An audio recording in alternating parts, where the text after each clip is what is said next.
Hello everyone, I am Vidhi Godha, Vikasa Committee member 2022, and I am today conducting this podcast on behalf of Aurangabad Vikasa.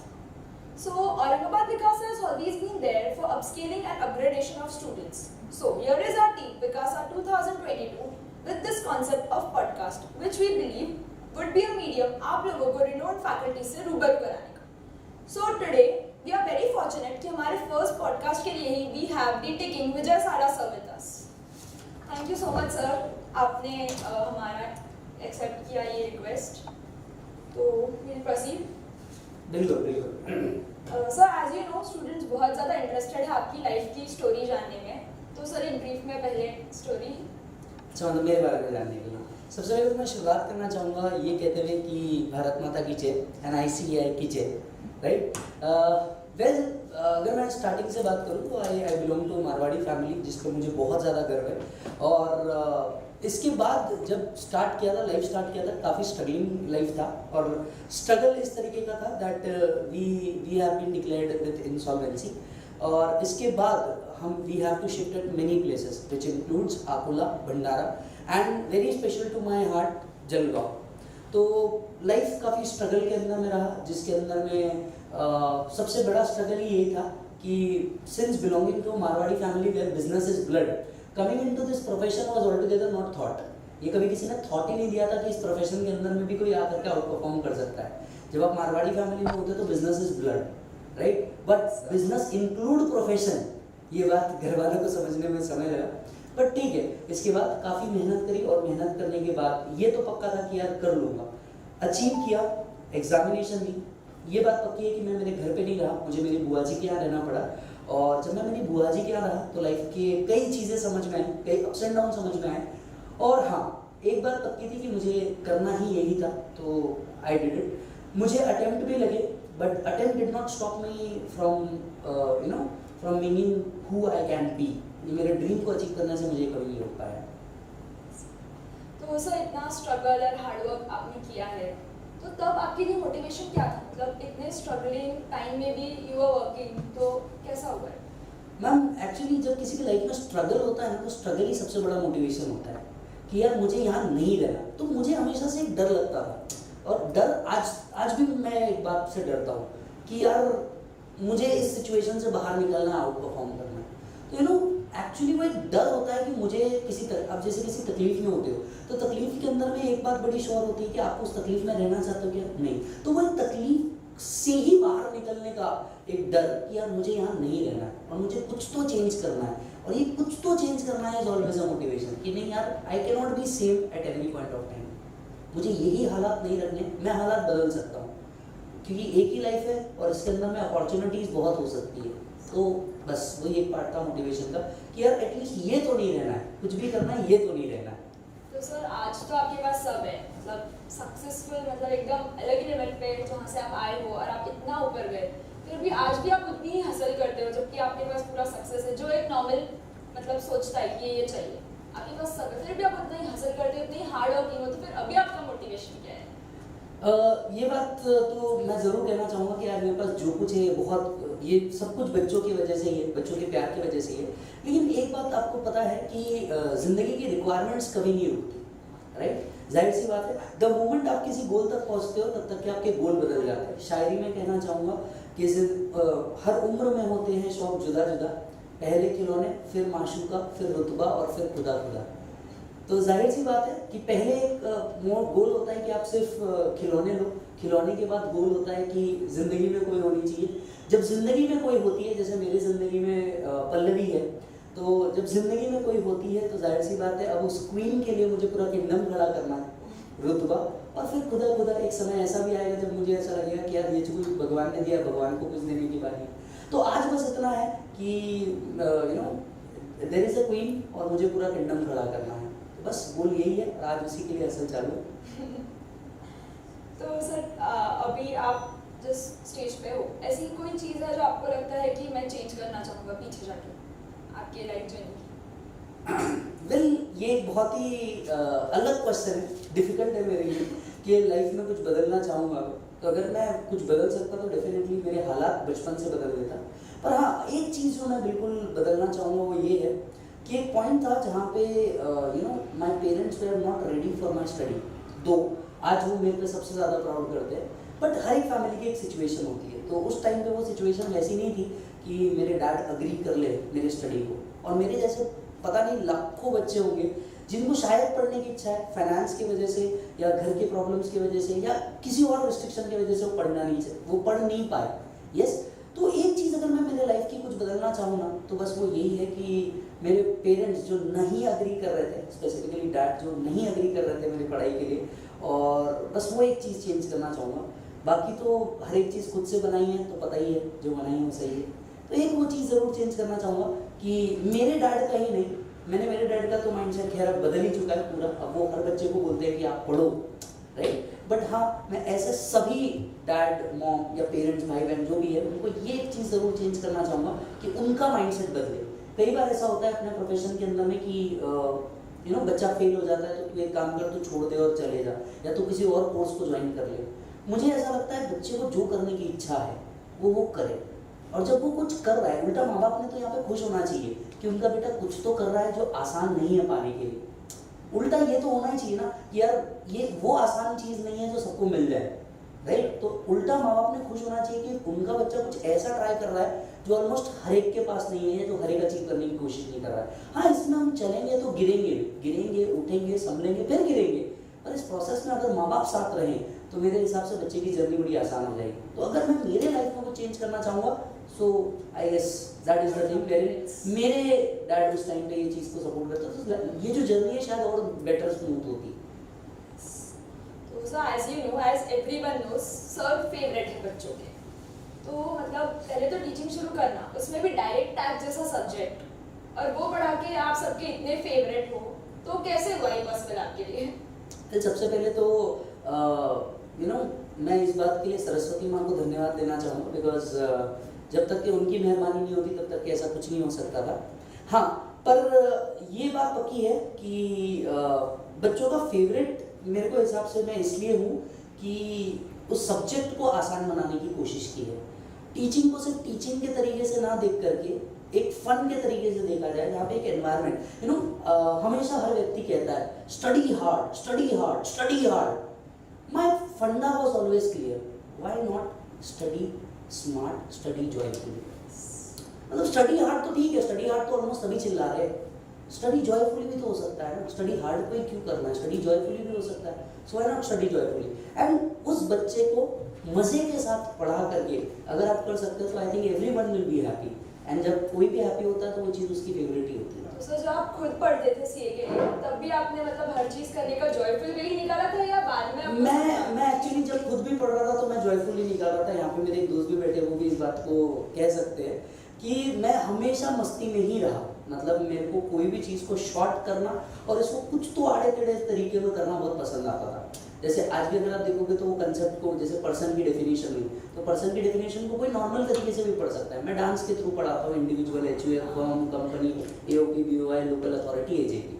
तो same चीज़ ही है, बस नज़रिए की बात है। आप आपके एंगल से 6 को 9 देख सकते हो, मैं 6 को भी 9 देख सकता हूँ। तो बस स्टडी हार्ड की जगह study joyfully, study smartly is the way, शायद जिसके लिए बच्चों का इतना प्यार मिला। सर, हम हमेशा से सुनते आ रहे हैं कि सीए सिर्फ कॉन्फिडेंस के लेवल पे थोड़ा सा लैग कर जाते हैं एमबीए से, और मैंने आपके लाइव लेक्चर्स अटेंड किए हैं, तो आप सीए हो, इतने कॉन्फिडेंट, आपका ऑरा, 300 बच्चों को सिंगल हैंडेडली आप जैसे मैनेज करते हो, तो सर आपने कैसे अपनी ये स्किल्स इतनी डेवलप की है, कैसे? सबसे पहली बात तो मेरे हिसाब से जो ये कंपैरिजन करते हैं वो मेरे को नहीं लगता ना सीए वाले हैं ना एमबीए वाले हैं। जो ये कंपैरिजन करते हैं मेरे हिसाब से वो दोनों स्पोर्ट्स के लिए हैं, क्योंकि अगर वो स्पोर्ट्स में किसी भी फ्रंट पे हो, चाहे वो एमबीए फ्रंट पे हो चाहे वो सीए फ्रंट पे हो, वो जानते हैं दोनों का स्कोप बिल्कुल अलग है। जो दोनों का स्कोप बिल्कुल अलग है, ठीक है। जहाँ हमें बैलेंस शीट के साथ रोमांस करना सिखाया जाता है, वहाँ उन्हें क्लाइंट्स के साथ रोमांस करना सिखाया जाता है, इन द सेंस कि उनके मन को पकड़ के उनके मन को चेंज करना। दोनों का फॉर्टे ही बिल्कुल अलग है। एक एमबीए जो देखा जाते हैं ये मोर ऑफ फील्ड वर्क में होते हैं, और हम लोग जो होते हैं ये मोर ऑफ माइंड गेम्स में होते हैं कि कैसे आप स्टडी को चेंज करेंगे या कैसे आप स्ट्रैटेजीज को चेंज कर सकते हो। तो दोनों का वर्क फील्ड बिल्कुल अलग है। उनको ट्रेन ही इसलिए किया जाता है कि वो आउटस्पोकन रहे, हमें ट्रेन ही इसलिए किया जाता है कि वी शुड बी मम, बिकॉज अगर हम ज़्यादा आउटस्पोकन हो गए तो प्रॉब्लम क्या हो जाएगा, क्लाइंट का डेटा बाहर आ जाएगा और हमारे एथिक्स उस चीज़ की परमिशन नहीं देते। इसीलिए आपको एमबीए हमेशा मोर टॉकेटिव दिखेंगे और हम मोर शांत दिखेंगे। पर वो कहा जाता है ना, आग भी उतनी डेंजरस है जितना पानी, आग भी उतनी डेंजरस है जितना पानी। तो आग भी सही है और पानी भी सही है और जरूरत तो दोनों की है। आप तो दोनों रोल प्ले कर रहे हो, पानी भी हो ही और क्लास में तो आग ही हो। तो आपने कैसे वो डेवलप किया स्पीकिंग स्किल्स अपना? स्पीकिंग स्किल ऐसे डेवलप हुआ कि इसका स्टोरी ऐसा है कि मैं एक्चुअली सेलिंग में भी रहा हूँ। जब मेरे स्ट्रगल वाले डेज थे, मैंने इंश्योरेंस भी बेचा है, मैंने किताबें भी बेची है, मैंने वाटर प्यूरीफायर भी बेचा है। तो ये जो बात करने का तरीका था, सेलिंग करने का तरीका था, किसी को मनाने का तरीका था, ये वहाँ की देन है। और रही बात टीचिंग की, तो ये तो मैंने कहा स्टडी हार्ड नहीं, study joyfully is the game. तो जाहिर सी बात है, बस ये चीज़ वहाँ से डेवलप करी हुई है कि बातें करना अच्छा लगता था, पहले से टॉकेटिव था, बस सही जगह पे सही बातें करना सीख गया, इसलिए शायद यहाँ हूँ। सर अभी एग्जाम्स जैसे पास में आ रहे हैं और बच्चे बहुत अंडर कॉन्फिडेंट, बहुत डिप्रेस्ड हो जाते हैं ऐसे टाइम पे, और प्रिपरेशन हुई भी हो अगर तो due to lack of confidence उनका पूरा अंडररेट हो जाता है परफॉर्मेंस। तो ऐसे टाइम पे आपकी तरफ से कोई टिप्स, सजेशंस मोटिवेशन को लेके बच्चों को? आपकी तो स्पेशलिटी है, विजय सर इज मोटिवेशन। जाहिर सी बात है, सबसे पहली बात तो मेरे को नहीं लगता किसी भी बच्चे को मोटिवेशन की ज़रूरत है। मैं इससे टोटली डिसएग्री करता हूँ। मुझे नहीं लगता किसी बच्चे को मोटिवेशन की ज़रूरत है, क्योंकि अगर आपके घर में आपके माता पिता है तो यही आपके सबसे बड़े मोटिवेशन है। आपको किसी और चीज़ की ज़रूरत नहीं है। प्रैक्टिकली स्पीकिंग आप देख लो कि दो लोग ने ज़िंदगी ही सिर्फ आपको दी है, तो इट्स योर टाइम टू पे बैक, आपको वो वापस करनी है। और ये मोटिवेशन किसी भी, देखिए कोई भी धरती का मोटिवेशन, चाहे वो अमिताभ बच्चन सर दें, रजनीकांत सर दें, संदीप माहेश्वरी सर दें, विजय सारडा दें, या दुनिया का कोई भी अदर पर्सन दे दे, राइट? मोटिवेशन 15 मिनट के लिए टिकेगा, realisation is the real game.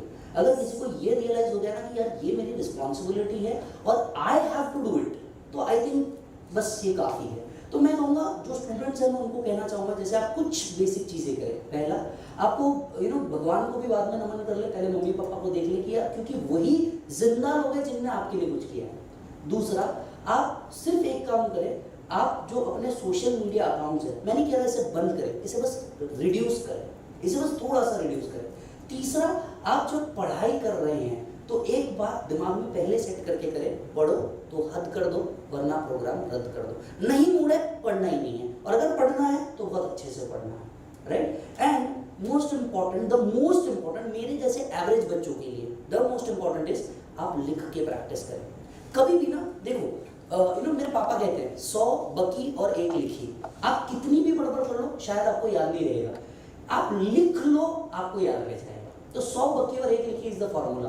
आप अगर मेरे जैसे एवरेज बच्चे हैं, राइट, आपको एक बार पढ़ के याद नहीं होता, एक बार पढ़ो, दूसरी बार लिखो, और तीसरी बार बस उस जो लिखा है उसको शॉर्ट कर दो, तो नेक्स्ट टाइम आपको ये 3 बड़ा प्रोसेस को अवॉइड कर दोगे आप। सो हर बच्चा मोटिवेशन के नाम पे सिर्फ और सिर्फ माँ बाप को देखे और किसी को देखने की जरूरत नहीं है। आप सिर्फ अपने आजू बाजू में देख लो, लाइफ में बहुत बड़ा मोटिवेशन है। दूसरा, पढ़ना ज़्यादा, लिखना ज़्यादा, पढ़ना ज़्यादा, लिखना ज़्यादा। सेकेंड टाइम, लिखना ज़्यादा, पढ़ना कम। यस, और हाँ, प्रैक्टिस करते रहो। अगर आप प्रैक्टिस ही कर लोगे तो आपको खुद को पता चल जाएगा। अब आप सिंपल सी बात देखिए, कॉमर्स में जो कॉमर्स का बच्चा होता है ये नवाब होता है, ये तो आप जानते हैं। जेब में 1 रुपया नहीं होता तो पहली एंट्री पास करता है, कैपिटल इंट्रोड्यूस 1 लाख रुपीज़, बराबर नवाब आदमी होता है। हम हमारे से ज़्यादा नवाबी किसके अंदर में होगी। बट उस बच्चे को आपको पता है 10th 11th में बहुत ज़्यादा मार्क्स मिलते हैं और सीए में आते ही ये थोड़े से कम हो जाता है। आपने कभी सोचा ये क्यों है? वो इसलिए है क्योंकि 11th 12th में उसने उसी बैलेंस शीट को इतने बार टैली किया है कि उसको पता था ये इधर डेबिट जाएगा और ये इधर ही क्रेडिट जाएगा। लेकिन इंटर में आके, फाइनल में आकर के ये हैबिट को छोड़ देता है, पढ़ने जाता और लिखने कम लग जाता है, और यहाँ उसके मार्क्स पे इम्पैक्ट करता है। सो अगेन मैं ये कहना चाहूँगा कि लिखो ज़्यादा, पढ़ के एक बार ज़्यादा लिखना है, बस इतनी ही चीज़ करनी है। और एक बात समझना, खुद के नोट्स बनाए हुए हैं ना, तो उससे बेहतर कोई नोट्स नहीं हो सकते। मतलब किसी भी टीचर के नोट्स उससे बेहतर नहीं हो सकते। लिखने खुद से नोट बनाए तो ये ज़्यादा अच्छा होगा। और सर अभी जैसे पहले आपने सीए किया, वहाँ भी इतना ज़्यादा कंपटीशन है देखा जाए तो प्रैक्टिसिंग सीएज में, जॉब्स में भी। फिर आपने टीचिंग किया, यहाँ भी अब उतना ही कंपटीशन हो गया है हर सब्जेक्ट के लिए, अब 4-4 5-5 फैकल्टीज। तो उसमें भी आप अपने आप को कैसे इतना कैरी करते हो अच्छे से, and how do you move up? Well, अगर मैं क्वेश्चन को सही समझाऊं तो क्वेश्चन ये है कि बच्चे कंपेयर करते हैं, कंपटीशन ज़्यादा है, तो how you move up, is it the right question? क्या मेरे हिसाब से कंपटीशन होता है ये माइंड में होता है। सीए फैकल्टीज के बीच में एज सच कोई कंपटीशन नहीं होता। मतलब हमको देखो पढ़ा के इतना तो समझ में आ गया, मार्केट कभी भी किसी एक व्यक्ति का नहीं है, मार्केट कभी किसी एक व्यक्ति का नहीं है, राइट? अब अगर हम मोबाइल्स की बात करें तो किसी को एप्पल समझ में आता है, उसी प्राइस रेंज में किसी को सैमसंग भी पसंद आता है। तो ये अपने अपने दिमाग की बात है और मुझे नहीं लगता कि हमें कंपेयर करना चाहिए, right? Everyone is doing best, everyone is doing good. जब कंपैरिजन की बात आती है कि भैया सर ये सब्जेक्ट है, ये फैकल्टी भी पढ़ा रहा है, ये फैकल्टी भी पढ़ा रहा है, everybody is doing there hard work, right? इसके अंदर में it is the supremacy of student जो ये डिसाइड करेगा किसके पास सही जाना है, किसके पास नहीं जाना है एंड ऑल। बाकी मेहनत तो यार अपन सभी कर रहे हैं, राइट? और रही बात इतना कि बस जिसको सिर्फ पढ़ना होता है वो मैं कहूँगा कि मेरे लेक्चर को थोड़ा सा बाद में देखे, जिसको पढ़ के मस्ती करके और लाइफ के भी लेसन्स लेने होते हैं, मैं ये जरूर कहूँगा कि फिर you have to make it me as choice only. Yes sir, अभी मैंने कभी ये सुना ही नहीं है कि सीए रिटायर होते हैं, उसमें भी अगर प्रैक्टिसिंग सीए है फिर तो बिल्कुल ही। तो सर आप टीचिंग प्रैक्टिसिंग सब ये, तो आपके क्या प्लान्स हैं सर रिटायरमेंट के? वेल ऑनेस्टली अभी मैं प्रैक्टिस में भी हूँ और टीचिंग में भी हूँ, तो ये बात तो पक्की है। बट अगर मुझसे पूछा जाए कि रिटायर कब होना है, ऑनेस्टली स्पीकिंग मेरे को नहीं लगता कि सीए कभी रिटायर हो सकता है। रीज़न भी, हमारे यहाँ अमेंडमेंट आते रहते हैं और हम अपने आप को अपग्रेड करते रहते हैं, और जब हम अपने आप को अपग्रेड करते रहते हैं तो where is the question of retirement? Retirement तब होता है जब कोई ऑब्सोल्यूट हो जाए। जब हम ऑब्सोल्यूट ही नहीं होते तो रिटायर होने का क्वेश्चन कहाँ से आता है, राइट? बट हाँ, अगर ये तो खैर मोटिवेशन वाली बात हो गई। मेरा प्लान क्या है मोटिवेशन का? वेल मैं अगर कहूँ कि मेरा रिटायरमेंट प्लान क्या है, ऑनेस्टली मैंने अभी तक के बिल्कुल नहीं सोचा है कि मेरा रिटायरमेंट कैसे होगा। पर हाँ एक चीज़ पक्की है, जब टीच करता हूँ तो ये चीज़ बहुत दिल से आती है। You know looking forward towards doctor APJ Abdul Kalam sahab, उनको अगर देखता हूँ तो ऐसा लगता है कि यार मौत ऐसी होनी चाहिए कि आदमी ने जो डेथ भी दी वो स्टेज पे भी किसी को ज्ञान देते हुए। तो अगर लाइफ कभी डेथ की बात आई या रिटायरमेंट की बात आई तो मैं बिल्कुल वैसा ही करना चाहूँगा, जहाँ पे मैं स्टेज पे हूँ, पढ़ा रहा हूँ या कुछ समझा रहा हूँ, और उस टाइम पे या तो मैं इसे छोड़ दूँ या तो मैं छोड़ दूँ। नहीं सर तो दिल वैसा ही करता है। तो वही चाहते हैं कि विजय साड़ा सर के लेक्चर्स चलते ही रहे। डेफिनेटली ये ज़रूर होगा, बट मैं ये चाहता हूँ कि हाँ यू नो इसी के लिए अगर आप देखेंगे भी तो when I started with my online classes vlearnclass.com, तो मैंने उसका नाम ही वी लर्न रखा, because every time we learn something, yes, and once we learn it then we earn it. Learn also include earn. So first आप कभी retire मत हुए, नए नए स्किल सीखते जाएं। द मोमेंट आप नए स्किल सीखते जाएंगे आप कभी ऑब्सोल्यूट नहीं होंगे। जब आप नए स्किल सीखते जाएंगे आपकी अर्निंग होती जाएगी और आप नए स्तर पे पहुंचते जाएंगे। एंड व्हेन आई से earning, I don't and mean include only money, it also means and include respect, it also means and includes everything you want in life. So any piece of advice chartered accountant students के लिए? सबसे पहले अगर मैं advice देने की बात करूँ तो मैं 2 से 3 चीज़ें आप लोग को ज़रूर बताना चाहूँगा। पहला,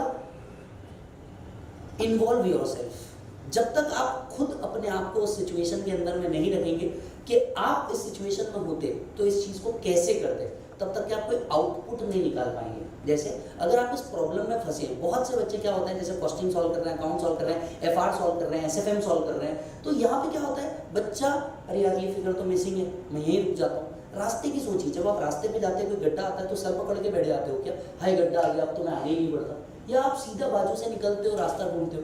जुगाड़ू बनो, जुगाड़ू बनो, कुछ तो ढूंढो। देखिए ऐसा कोई ताला ही नहीं बना जिसकी चाबी ना हो, रादर डुप्लीकेट चाबी बनती है, डुप्लीकेट ताले नहीं बनते। समझ में ही बात? यानी आपको जो ढूंढना है वो ढूंढना है डुप्लीकेट चाबी या दूसरी चाबी। आप क्या सोचते हो ताला है तो छोड़ आगे कौन जाएगा, अबे चाबी नहीं मिल रही, दूसरी चाबी बना, दूसरी नहीं मिल रही, तीसरी बना, और कुछ नहीं मिल रहा ताला ही तोड़ दे, और कुछ नहीं मिल रहा ताला ही तोड़ दे। पर बस ऐसा कभी नहीं होना चाहिए कि तुम बैठ गए और बस अब कुछ नहीं करना, नहीं, ये बिल्कुल गलत अप्रोच है। मेहनत करो, कुछ तो जुगाड़ बाहर लेकर के आओ।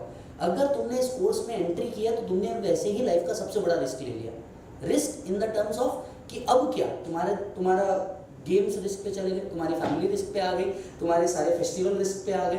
तुमने वैसे ही तो इतना बड़ा लाइफ में रिस्क ले लिया, इससे बड़ा लाइफ का कौन सा रिस्क है? तो अपने आप का जब लाइफ का रिस्क लिया ही है तो भिड़ जाओ, किस बात का देरी है। दूसरा, आप जब भी प्रैक्टिस कर रहे हैं प्लीज दूसरे की मत सुने, कभी दूसरे की मत सुने। आप जो भी करना है दिल से करें। 50 लोग आएंगे आपको बोलेंगे ये कर, ये मत कर, ये कर, ये मत कर, ये मत कर, ये सही है, ये नहीं है, ये वो है। अबे यार एक ही तो लाइफ है, उसमें भी दूसरे के हिसाब से जी लोगे तो फिर मतलब क्या है? जो सही लग रहा है ना वो कर। तेरे को अगर लग रहा है तेरे को एक और अटेम्प्ट देना है, देना है। फिर ये मत सोच कि मेरी एज कितनी हो गई, मेरा घर का इशू क्या चल रहा है, मेरा ये क्या होगा, मेरा वो क्या होगा। एक लाइफ मिली है तेरे को, इतनी सी लाइफ है यार, उसमें भी किसी और के भरोसे थोड़ी नहीं है। कुछ डिसीजंस होंगे गलत होंगे, तू एक्सपीरियंस लेगा, सही होंगे तू विन करेगा। दोनों एंड पे जब कॉन्सिक्वेंसेस ही तेरे को झेलने हैं तो फिर किसी और की सुनना क्यों, राइट? तो दूसरा, किसी और की नहीं सुनना। तीसरा, प्रैक्टिस और मेहनत से किसी बात से नहीं डरना। You should be the most hard working person in the room. अगर एक रूम के अंदर में 4 लोग हैं, आप सबसे ज्यादा हार्ड वर्किंग होने चाहिए, इररिस्पेक्टिव आपकी कितनी इनकम है, आपका कितना फेम है, आपके पास क्या है क्या नहीं है। You should be the most hard working. So even if you have everything, you should still be hard working to achieve next dream. So and last and not the least, आप बस एक बात करते रहें, चलते रहें, रुकना नहीं है। क्योंकि बॉस मोटो सिंपल है, कुछ भी करो तो हद कर दो वरना प्रोग्राम रद्द कर दो। Sir thank you so much, आपने आपके इतने बिजी शेड्यूल में से, इतने हेक्टिक शेड्यूल में से मैं बोलूँगी टाइम निकाला हमारे लिए। Thank you so much sir. Thank you so much, thank you so much. We love you sir, much more than you can imagine. Thank you On so behalf much, of all the students, thank you so much for this podcast. Thank you so much. मैं बहुत बहुत धन्यवाद देना चाहूँगा औरंगाबाद विकासा को मेरे इस थॉट्स को सभी लोगों तक पहुँचाने के लिए। And honestly speaking, I don't know why 2018 से मैं हर साल औरंगाबाद आता हूँ। बिलीव मी, कुछ भी नहीं पता क्यों आता हूँ, बट एक चीज़ ज़रूर है, आप लोग का प्यार यहाँ पे खींच के लाता है। तो ऐसा है कि हर अटेम्प्ट में यहाँ पे आने की इच्छा है और हर अटेम्प्ट में यहाँ पे पढ़ाने की इच्छा है। बाकी तो खैर, thank you so much for the lovely facility and taking this podcast. Thank you so much. अगर कुछ गलत कह दिया हो तो माफ़ कर दीजिएगा और सही कह दिया हो तो सुन लीजिएगा। This is Vidyoda signing out. Stay connected to Aurangabad Vikasa for more such podcasts. Thank you. Thank you.